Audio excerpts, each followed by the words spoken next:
Dia 17 de março você termina, você para tudo, fecha, né? Dia 16 estava tudo certo. Todo mundo podia ir para aula, estava tudo lindo. Dia 17 você para e fecha. Ninguém mais pode aparecer na sala. Ninguém mais pode respirar perto do outro. A escola estava ocupando um espaço que não era dela, né? Estava ocupando um espaço que era o espaço da minha casa, o espaço do meu lar. Parecia que o trabalho te consumia por completo, né? Isso parecia que você tinha que estar toda hora ali no computador, vendo e-mail, vendo tarefa, vendo mensagem. Então foi um misto de, às vezes, essa frustração, às vezes o medo, né? Porque qualquer febrezinha, qualquer arranhada na garganta, você já imaginava que, meu Deus, fui contaminado, né?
A Organização Mundial da Saúde classificou a disseminação da doença causada pelo novo coronavírus como uma pandemia. O governador Ratinho Júnior determinou por decreto a suspensão das aulas nas escolas públicas já a partir de sexta-feira. Então, as aulas nos colégios estaduais seguem apenas até quinta-feira desta semana. E essa é uma decisão que afeta 1.100.000 estudantes em todo o estado e é por tempo indeterminado. E o decreto do governador Ratinho Júnior também vale para as universidades públicas e privadas. Lembrando que a Universidade Federal do Paraná e o TFPR já estão sem aulas desde hoje. Então, a primeira coisa que mudou foi que eu não usava ambientes virtuais, eu não usava nenhum tipo de AVA. A minha aula, por ser aula de língua, ela era muito comunicativa, tinha muita atividade de interação na aula, para o uso próprio da língua, e eu me vi num espaço em que eu precisava mudar, e eu me vi trabalhando de forma remota, trabalhando de casa, e era um hábito que eu não tinha.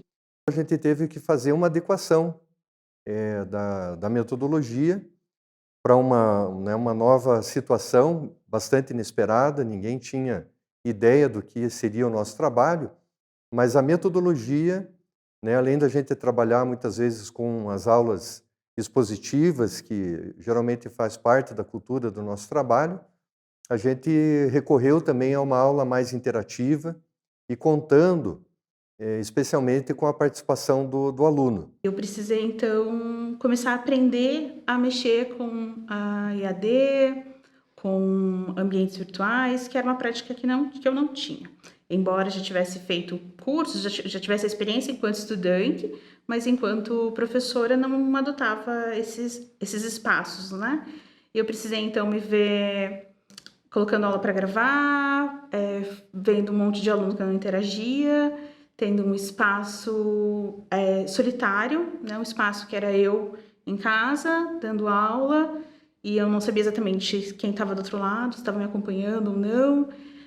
Não conseguia dimensionar a quantidade de tarefa que eu devia propor. Eu comecei a perceber, desde os primeiros encontros virtuais com as turmas, que eles não queriam uma apresentação no PowerPoint junto com o Meet, eles não queriam utilizar uma grande ferramenta, eles já estavam, desde o início já parecia que eles não estavam mais tão à vontade em utilizar grandes tecnologias. e eu basicamente utilizei as aulas via Google Meet para me apresentar e usar a cara limpa. Então, eu preparei todas as minhas aulas em papel ali para mim, mas assim como está acontecendo aqui, né, eu fazia eu, a câmera e a turma, sem utilizar a apresentação, porque eu achava muito importante que eles me vissem e eles vissem as minhas expressões, o que eu queria falar.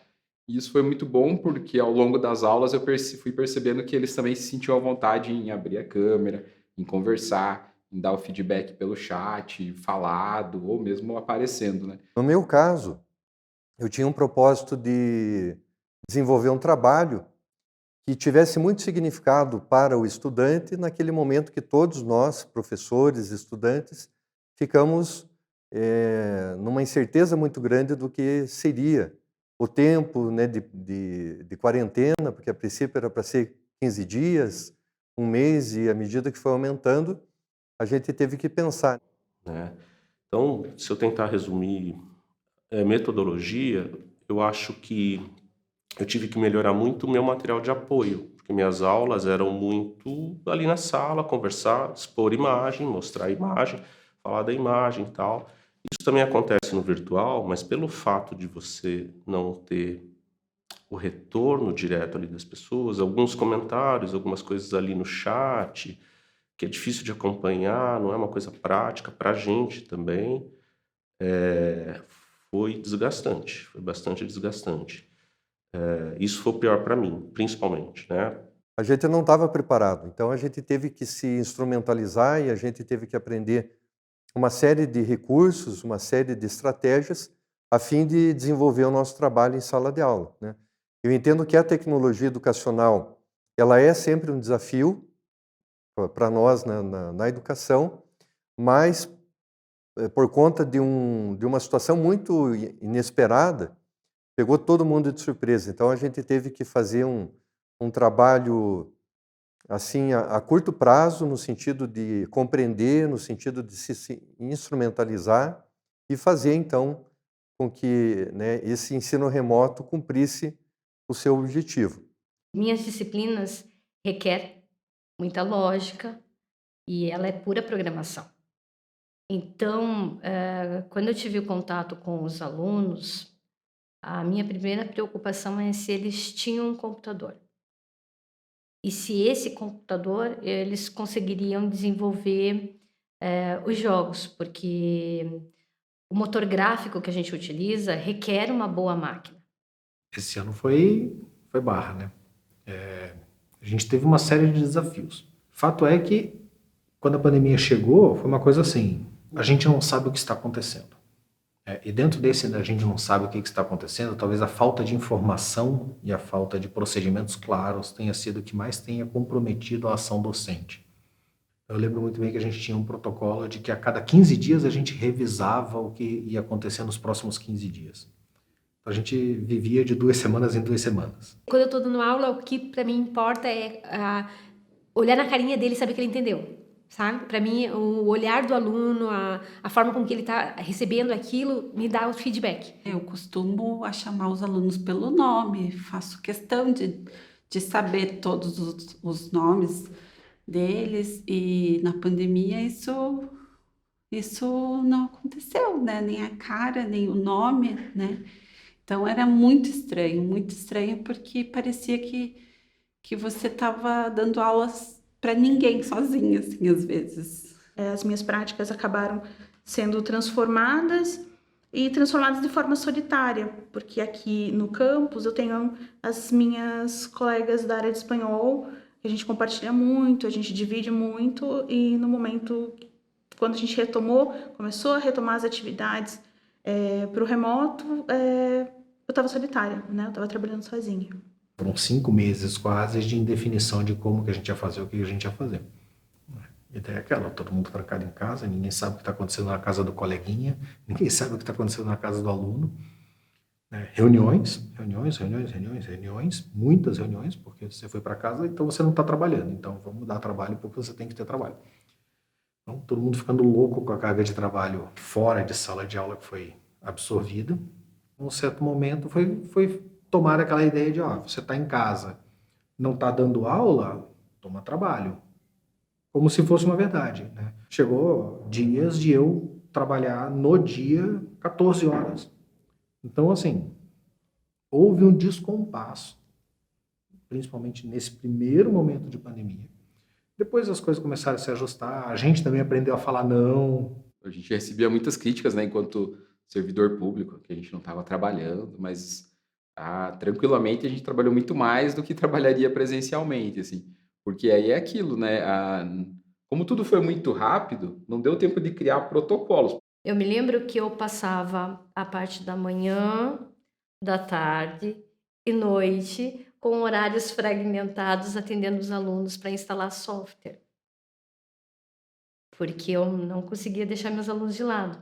Tinha alunos que, a pessoa mora num cômodo com 5 pessoas, um celular para todo mundo, não tinha crédito, é muito difícil, né? Às vezes a pessoa queria ligar a câmera para falar alguma coisa, ela ligava, daí tinha televisão ligada, tinha não sei o que lá, tinha briga de irmão, tinha não sei o que lá, falava, professor, desculpa aí, isso é super rápido aqui só para... Porque ela não se sentia nem à vontade de se expor, porque estava... Isso quando conseguia, ou eu recebia mensagem de aluno, hoje eu não vou poder participar da sua aula, vou tentar assistir depois, porque meu pai vai precisar do computador para trabalhar. Então, isso foi muito complicado de ver nos alunos. Perdi aluno do ensino médio, que teve que parar de estudar porque tinha que ajudar a mãe a pagar as contas, né? Tinha que arrumar um bico, fazer qualquer coisa, se expor durante a pandemia, inclusive, porque não pôde ficar em casa. E você viu os alunos virem conversar com você, às vezes, no desespero, assim, né? Você sentia isso. Então, isso abalou muito. E a gente ali fingindo que estava tudo bem, mas não estava tudo bem, né? Isso foi forte. Eu acho que as pessoas que tinham dificuldade com ansiedade, com depressão, às vezes eles pediam mais tempo e aí me contavam um pouquinho que estavam passando por isso, que estavam tratando, tomando remédio. E isso aconteceu com alguns alunos. Então, o sofrimento mental, né, que eles passavam, né, era bastante evidente. Eu lembro de uma aluna que era a nossa melhor aluna. Em todas as disciplinas, ela era muito... E ela tinha surdez, e ela não lê libras, ela lê lábio. Quando veio a pandemia, eu conversei com o professor, a primeira coisa que a gente pensou, não, agora a câmera vai ficar na nossa cara, e agora ela vai entender tudo, né? Vai ser mais tranquilo e tal. Muito pelo contrário. Como a gente é ingênuo e despreparado. Assim. Era exatamente o contrário. Não acompanhava mais a aula, porque ela não conseguia. Porque sincronismo, porque o som, porque ela usa aparelho, daí o aparelho interfere, a captação, um monte de problemas. Ela não conseguia mais assistir a aula. A mãe dela passou a assistir todas as aulas junto com ela. As angústias não eram só minhas, as angústias eram deles também. A casa deles também foi ocupada. E os relatos que começaram a vir no começo das aulas, que era o momento que eu ainda não estava gravando a aula, foi um momento que era um momento de desabafo, era... professora, eu assisto a aula uma semana sim, uma semana não, porque a minha irmã, a gente divide o mesmo computador, a gente divide o mesmo celular. Então, os problemas dos alunos foram chegando e isso foi me tocando. A gente teve muitas dificuldades, mas ao mesmo tempo despertou em todos, acho que uma versatilidade que talvez nem a gente imaginava que tinha, né? No sentido, né, de encontrar alternativas, no sentido de desenvolver diferentes trabalhos ao mesmo tempo, né? Antigamente ficava muito só na apresentação, de vez em quando um vídeo, e aí a pandemia acabou mostrando que existem várias ferramentas, né, que a gente pode utilizar também para melhorar a sala de aula, mesmo no presencial. Então, por exemplo, podcast era uma coisa que eu usava pouquíssimo, mal sabia o que era, e aprendi o que é, onde estão, quais são bons, quais não são, né? Surgiram vários outros. Então, comecei a pensar o que eu poderia fazer de diferente. E comecei a testar possibilidades dos projetos de extensão que eu tenho aqui no campus. Comecei a testar coisas e uma coisa que me chamou muita atenção foi que eu perguntei para os alunos se eles gostariam de participar de um projeto de extensão, de começar a ter um contato com uma língua polonesa, se fosse de forma remota, se eles aceitariam participar remoto. Eles falaram que sim, então eu consegui montar 2 turmas, uma turma de manhã e uma turma à tarde, na segunda-feira. Às 8 horas da manhã, eu tinha 14 alunos com câmera aberta, participando e interagindo e contando e falando de suas experiências e interessado em aprender língua polonesa. E que era o mesmo aluno que às vezes estava na minha aula de espanhol e não abria a câmera, que não fazia tarefa. Então, eu percebi que fazer coisas que fossem prazerosas, não só para mim, mas também para aqueles com quem eu convivo, também era legal. Eu me dei conta de que o projeto de polonês estava tomando uma proporção que não era aquela que eu tinha pensado. E isso foi muito legal. E desse pequeno projeto, a gente participou de um concurso na Polônia e a gente ficou num concurso internacional entre escolas que oferecem língua polonesa, escolas fora do território polonês, e nós ficamos em 8º lugar entre 360 escolas. E nós éramos a única escola da América. Então, isso foi muito grandioso. A premiação foi remota, depois nós fomos receber o prêmio no consulado. Então, para os nossos estudantes, isso foi muito importante. Para mim, foi muito importante, porque eu fiz algo que foi significativo. Não foi só para mim, mas também para eles. Assim, a gente saiu daquele espaço de ter que fazer só as tarefas obrigatórias. Desse nosso curso de introdução à língua e cultura polonesa, que se desdobrou em trabalhos acadêmicos, que rendeu uma parceria com a Universidade Federal do Rio Grande do Sul, com o Centro de Memória e História Documental da Identidade Polonesa no Brasil. Fizemos um evento super grande de comemoração de 150 anos da imigração polonesa, tudo isso online. E era algo que no começo eu não ia fazer, né? Isso não ia acontecer porque eu não sabia dar aula online, eu não sabia transmitir nada pelo StreamYard, eu não sabia usar nada disso. Eu não tenho perfil de youtuber, eu não sou professora tiktoker, eu não tenho nada disso, né? Eu sou uma professora que gosta de dar aula, que gosta de fazer coisa legal, que gosta de levar música para aula e a partir dessa música fazer vários desdobramentos. Mas tem um lado super positivo nisso, né? Você ter essa possibilidade de ensino à distância, de acesso ou de parte de conteúdo à distância, parte presencial, misturar os dois, usar o melhor dos dois. Eu acho, até porque vai ser inevitável, isso é uma questão de tempo, né? Você vê hoje no Instituto, a gente está em pleno estudo do trabalho remoto definitivo, né? Porque se percebeu que é possível. Mas por que não era possível antes? Porque não se tinha um momento de parada para refletir sobre isso. Precisou vir um vírus, parar o mundo para várias coisas que a gente fazia. De repente, você ter tempo para pensar se estavam sendo feitas de maneira certa ou não, né? Mas foi péssima. A qualidade de ensino, o que elas perderam de fluxo de pensamento, de habilidade com coisas objetivas, matemática, não sei o que lá. Nossa, regrediu muito. A gente sente isso, né? Mesmo elas participando, elas indo, assistindo a aula, fazendo tudo, caiu muito. A interação foi muito prejudicada, muito prejudicada. E essa coisa do vínculo, sabe? Do afeto, eu acho que foi muito prejudicado e que eu considero ser muito importante no trabalho com os adolescentes, né? Então, a gente estabelece um vínculo com o olhar, com um sorriso, né? A gente, estando presente, a gente consegue perceber as dificuldades, sabe? E como a gente não tinha isso, ficou comprometida essa parte, né?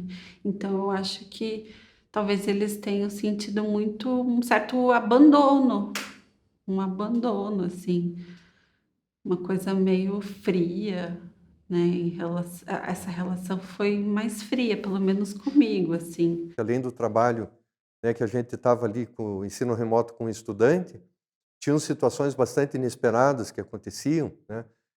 Chegar o correio na sua casa, né? Situações como essa, assim, da gente não estar preparado e a gente teria que, de alguma maneira, lidar. Então, até situações engraçadas, né?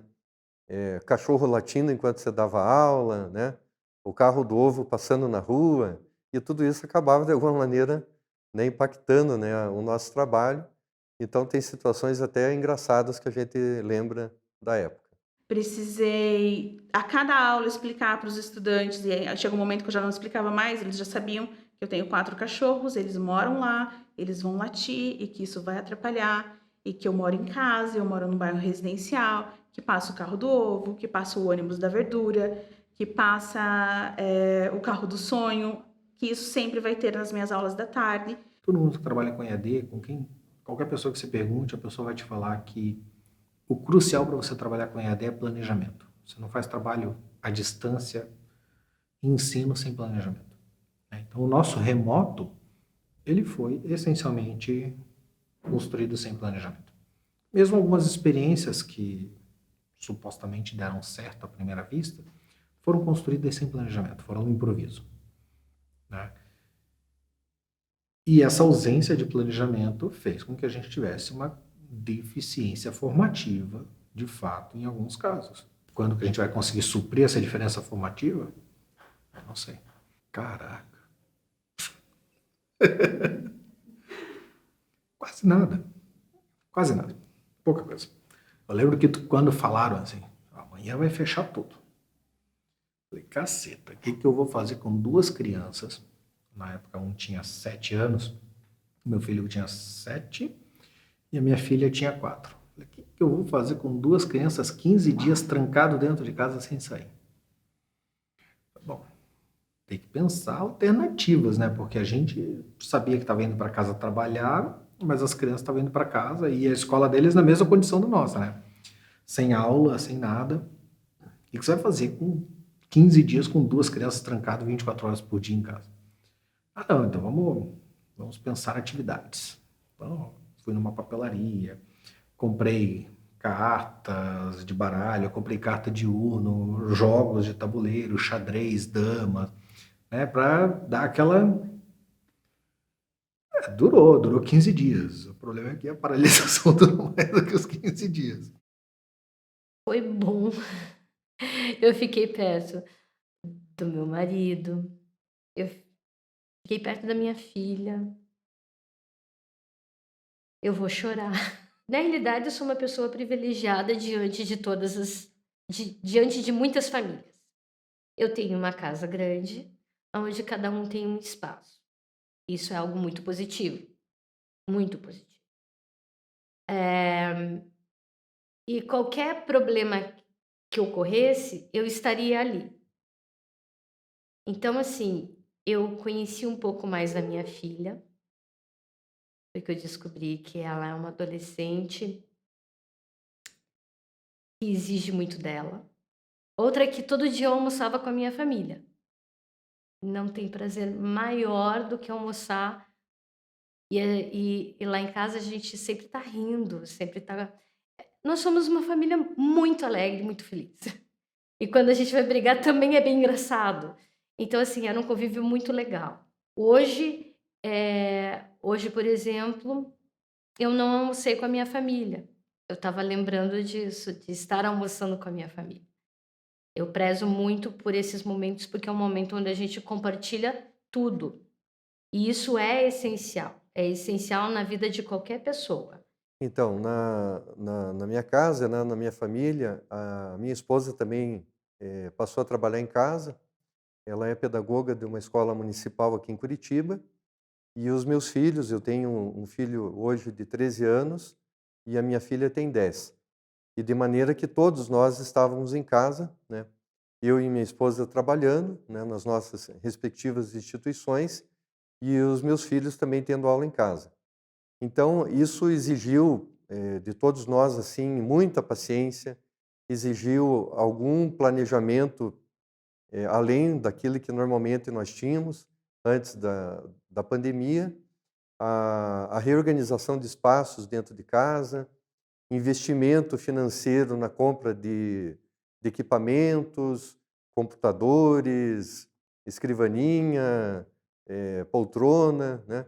Então, foram situações assim que a gente teve que equacionar também, né, sem ter um planejamento prévio para um volume de gastos tão grande que nós tivemos, mas foi uma dificuldade inicial, mas que também a gente foi aprendendo, né, como que a gente deveria se preparar e se estruturar para poder desenvolver o nosso trabalho de uma maneira satisfatória. No momento em que começou a pandemia, a nossa maior preocupação era que meu pai adoecesse. Porque meu pai vinha de um tratamento de câncer, um tratamento durante o ano 2017, 2018, 2019. Então, nós o blindamos de todas as formas possíveis e nos organizamos assim para não receber ninguém, para não falar com ninguém. A gente falava com um vizinho pela grade, com uma distância gigantesca, não visitamos familiar nenhum. A gente ficou meio maluco, assim, meio lunático, alucinado, assim, com uma neura horrorosa. A gente passou aí no supermercado e fazer uma compra gigantesca, a gente fez compra para 2 meses. A gente tava usando 2 geladeiras, assim, uma coisa muito, sabe? A gente ficou muito, assim, muito com medo. O zelo ficou muito grande e a neura de que não podíamos e que precisava passar pelo ritual de purificação, que era trocar de roupa, tomar banho, lavar o cabelo, a cada saída lavava o cabelo, a cada um que fosse pra rua, entra, a primeira coisa vai tomar banho, lava o cabelo, passar álcool, higieniza tudo, e cada vez que vai ao supermercado, vem, compra, lava tudo, higieniza tudo. Então, até a caixa de maisena passou a tomar um banho de álcool, né? Nada vai para o armário sem ser purificado.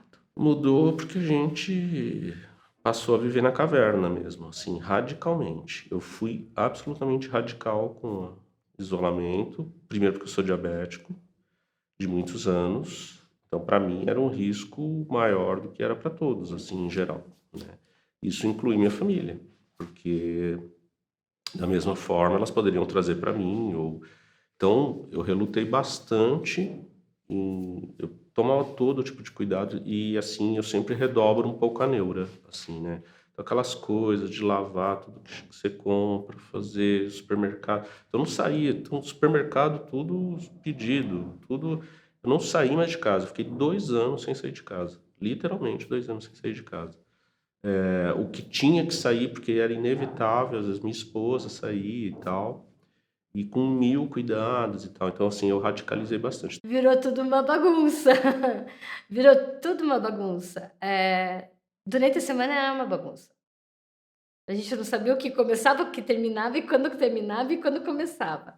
Mas daí, passou uns 8, 6 meses, a gente criou a regra de que durante a semana vai ficar essa bagunça, vai ficar essa confusão.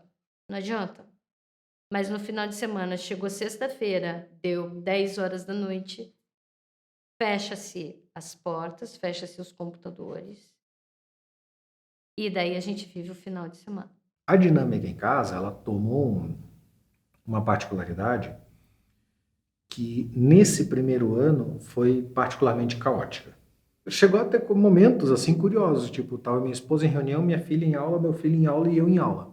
Eu dando aula e eles em aula. E é uma coisa louca, porque as dinâmicas de trabalho acabaram entrando na nossa casa, né? Isso é uma coisa que a gente não percebe, né? As dinâmicas de trabalho entraram nas nossas casas e não sei se sai mais. Por exemplo, os alunos tinham meu WhatsApp, tinham meu número de telefone. Era aluno me mandando mensagem 2 da manhã. Então a rotina foi totalmente alterada, né? E isso leva a um momento de reflexão, leva a um momento que, inexoravelmente, acho que todo mundo passou de tomar conta da realidade, o que estava acontecendo no país, estava acontecendo no mundo, particularmente no nosso país, onde a gente começou a ter uma escalada brutal de casos e a coisa começou a ficar muito mais séria, e isso fatalmente levou, né, a pessoas que já tinham alguma condição psiquiátrica diagnosticada, um agravamento. O que foi meu caso. Eu agravei quadro, eu aumentei remédio, né? Eu já fazia um acompanhamento psiquiátrico antes, já tinha problemas de depressão, ansiedade.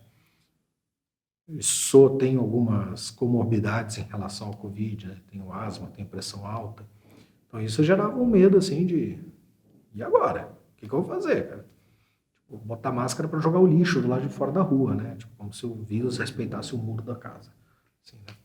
Mas a dinâmica da vida cotidiana foi fatalmente alterada. Eu sou uma pessoa que prezo muito a saúde mental, já fiquei bastante doente, então eu vou ao psiquiatra, ao terapeuta, e eu não deixei de acompanhar durante a pandemia. No meu caso foi bastante importante, assim. Medicação, teve mudança de medicação no meio da pandemia. E as coisas foram ficando muito intensas, assim. Mas sobrevivemos. Emocionalmente, tinha dias que...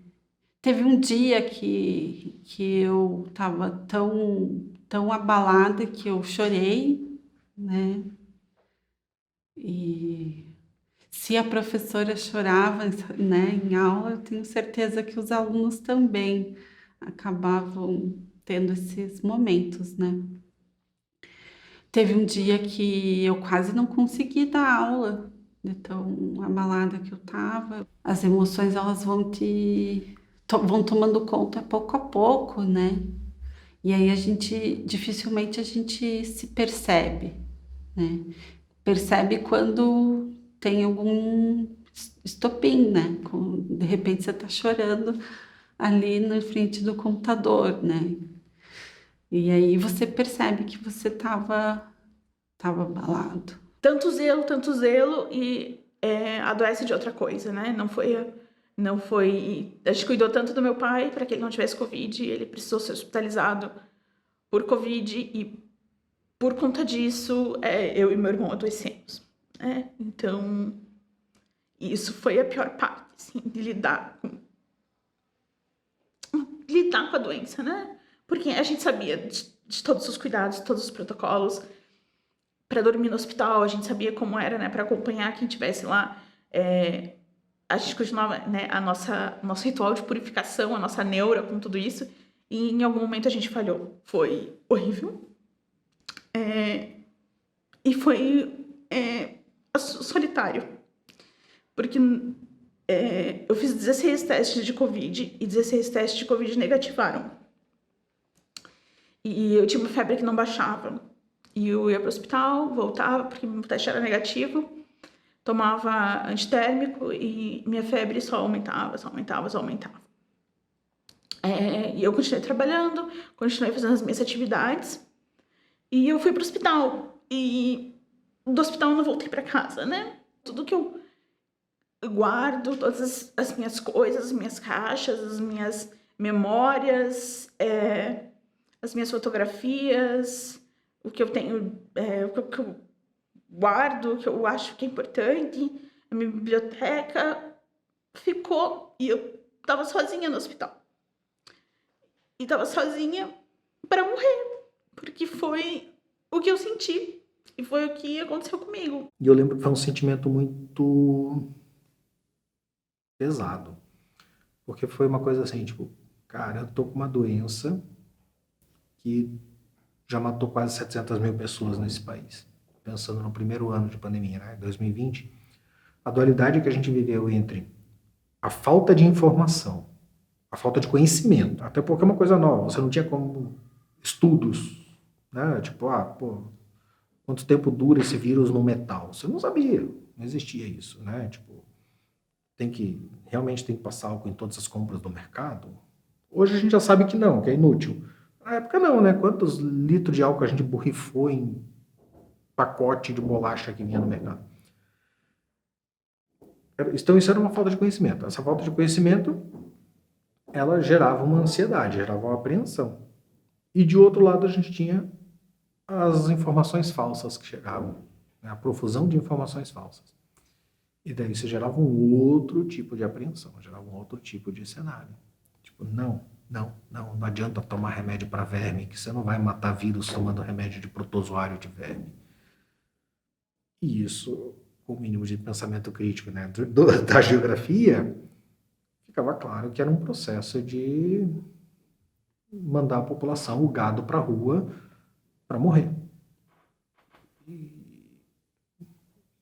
foi bem complicado. Não foi nada fácil olhar esse cenário e conseguir ficar distante dele. Eu entendo que talvez não seja um sentimento que, né, que vai explicar, né, o que a gente passou, mas talvez é um conjunto de sentimentos que a gente teve. Inicialmente, assim, eu acho que de ansiedade, né, de incerteza, sobretudo quando a gente via gradativamente o avanço da contaminação, casos de óbitos, né, que foram cada vez maiores. Isso acho que em todos repercutiram, né, principalmente quando a gente não viu da parte da sociedade, da parte do governo, das instituições, uma preocupação no sentido de tentar equacionar ou minimizar a circulação do vírus.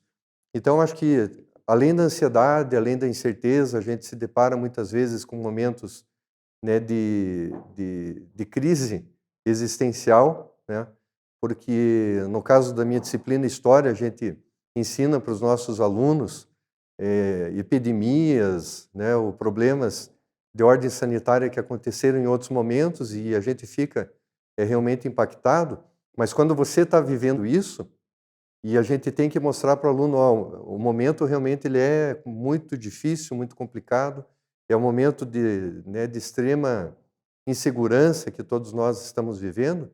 Então, eu entendo que os sentimentos eles foram mais nesse sentido, né, de tristeza, por um lado, né, de dúvidas, e de como que a gente poderia, de certa forma, contribuir com a sociedade. É um misto, né, de desafios que você passou, que você superou, de momentos de angústia que você passou, às vezes não tão só pessoal, né, mas com o outro, porque a gente olhar o sofrimento do outro também nos afeta muito. O ser humano se adapta às coisas, né, mas não significa que elas são boas, né, porque a gente é um ser social, né. Então também o meu lazer, eu sempre gostei de sair para conhecer um lugar novo, né, com os amigos, com os familiares, visitar meus familiares sempre, né? Então, eu acho que isso eu senti muita falta, assim, né? E foi pesado, eu achei que foi um tempo muito pesado. E também aquela angústia, porque quando vai acabar isso? Parece que nunca ia acabar aquilo, né? Então, a gente vai se sentindo, acho que, preso. Eu me senti presa, assim, durante um bom tempo. A lição aprendida que ela é aprendida, mas pelo visto eu não sei se ela vai ser executada, é desacelere. Desacelere, viva o momento, não seja imediatista, olhe muito para o próximo, vá com calma, não cobre tanto. O mundo não vai sair do lugar, as coisas não vão sair do lugar. Aproveite a pessoa que está do lado, porque amanhã ela pode não estar. E não é nem por causa do Covid, é porque recentemente perdi meu pai. Perdi no infarto. Então, e ele ensina que você tem que parar. Pare e aproveite. Então, assim, aproveite as pessoas, conte uma piada, ria, tire proveito, viva intensamente aquele momento, porque você não sabe o que vai acontecer. A lição vamos olhar para ela e vamos tentar entender o que aconteceu. Não é à toa que a gente está com 33 milhões de pessoas passando fome no país, não é à toa que a gente tem um crescimento na desigualdade nesse país, não é à toa que a gente tem um terço das casas brasileiras sem saneamento básico. Hoje, né? Antes da pandemia, a gente tinha 12% das casas brasileiras sem saneamento básico. A gente retrocedeu anos em coisas muito básicas. E isso pela gestão que foi feita na pandemia. Mas a gente teve uma gestão de pandemia que não levou a sério a ciência. E isso é muito caro. A gente esquece a ciência, a gente ignora a ciência, em um momento onde, historicamente, o que a gente mais precisava era ciência. Enquanto a gente não resolver as questões fundamentais desse país, desigualdade, distribuição de renda, não dá para a gente pensar em ter uma coisa séria a longo prazo. Que é aquela velha máxima que falava no começo, estamos todo mundo no mesmo barco. Não, a gente está todo mundo na mesma tempestade. Alguns estão num iate, alguns estão tentando flutuar na porta da geladeira.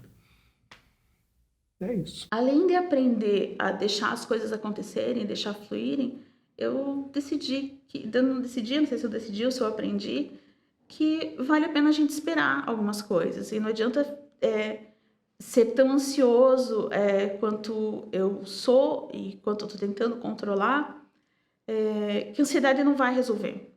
E tentar acelerar alguns processos também não vai resolver. Tentar fazer tudo muito rápido, dar conta de tudo, não é por aí o caminho. Então, que a gente tem outras oportunidades, a gente tem outras possibilidades. E dá para fazer tudo com mais calma. Cada vez mais eu preciso de menos e valorizar as coisas e as pessoas que são importantes para mim.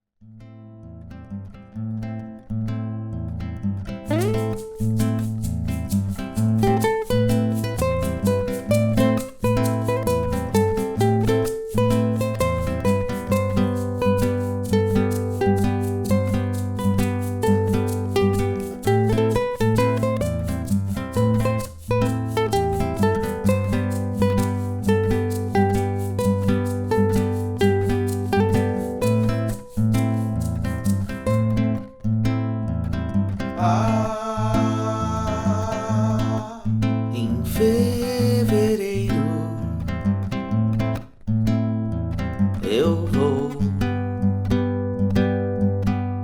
saber de janeiro. Eu vou saber de janeiro.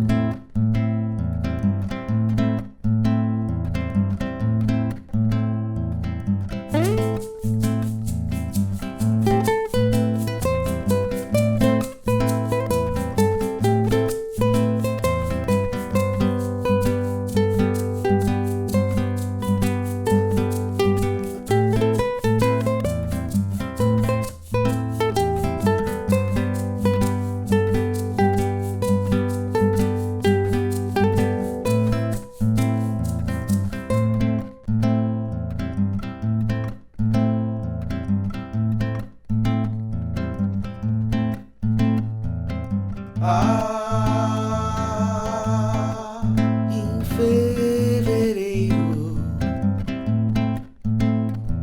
eu vou saber de janeiro. Eu vou saber de janeiro.